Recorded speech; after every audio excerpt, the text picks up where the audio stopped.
যার নাম হচ্ছে নীলিমা। নীলিমার এখনও বিয়ে শাদী হয়নি, কারণ নীলিমার ঘরে শুধু তার খালা আছে, তাও সৎ খালা।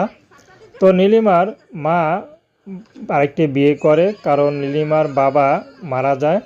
মারা যাওয়ার পর নীলিমার মা আরেকটি বিয়ে করে, কিন্তু বিয়ে করার পরে সেই ঘরের এই মেয়েকে তার স্বামী রাখবে না বলে সাপ জানিয়ে দেয়। তারপর নীলিমার মা নীলিমাকে তার এক পাতানো খালার কাছে রেখে যায় এবং টুকটাক খরচ দেয়।